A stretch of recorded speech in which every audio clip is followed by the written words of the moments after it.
क्या आप भी सोच रहे हैं कि घर खरीदें या किराए पर रहें?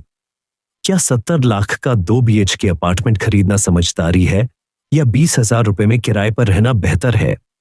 आइए समझते हैं इसके पीछे का मैथ्स, खर्च, फायदे और नुकसान के साथ। मान लीजिए आप एक 2 बीएचके फ्लैट खरीद रहे हैं जिसकी कीमत है 70 लाख रुपए। 20% डाउन पेमेंट यानी 14 लाख देकर आप बैंक से 56 लाख रुपए का लोन लेते हैं। 8.5% ब्याज दर पर 20 साल के लिए। इस हिसाब से आपका ईएमआई बनेगा लगभग 48,400 रुपए हर महीने। 20 सालों में आप बैंक को देंगे कुल 1,16,00,000 रुपए, जिसमें ब्याज भी शामिल है।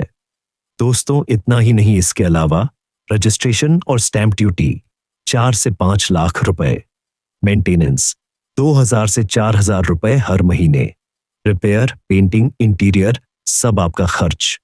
अब सोचिए, वही फ्लैट आप 20,000 रुपए महीने के किराए पर लेते हैं तो 20 सालों में आप देंगे कुल 48 लाख रुपए। अगर हर साल 5% किराया बढ़े तो कुल खर्च होगा करीब 70 से 72 लाख, जो खरीदने से फिर भी कम है। अब अपना घर परचेस करें या रेंट पर रहे, कौन सा ज्यादा प्रॉफिटेबल होगा वो आप स्क्रीन पर इस कंपैरिजन शीट को देखकर समझ सकते हैं। वैसे तो कैलकुलेशन के हिसाब से रेंट पर लेना सस्ता पड़ सकता है, लेकिन खरीदने से आपको अपना घर और संपत्ति मिलती है। चलिए तो जानते हैं कि आपके लिए क्या सही है। आपको रेंट पर रहना चाहिए अगर 1. आप शहर या नौकरी को लेकर सुनिश्चित नहीं हैं। 2. ईएमआई अफोर्ड करना मुश्किल है। 3. या फिर आपको फ्लेक्सिबिलिटी चाहिए, आपको घर खरीदना चाहिए अगर 1. आप लॉन्ग टर्म सेटल होना चाहते हैं।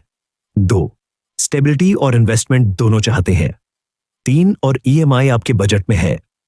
दोस्तों, आखिर में मैं ये कहूंगा कि निर्णय लेने से पहले हमेशा कैलकुलेशन करें।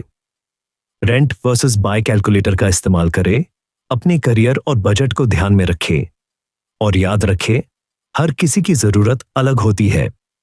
आप क्या चुनेंगे, कमेंट में जरूर बताएं। और इस तरह की जानकारी के लिए चैनल को लाइक, शेयर और सब्सक्राइब करें।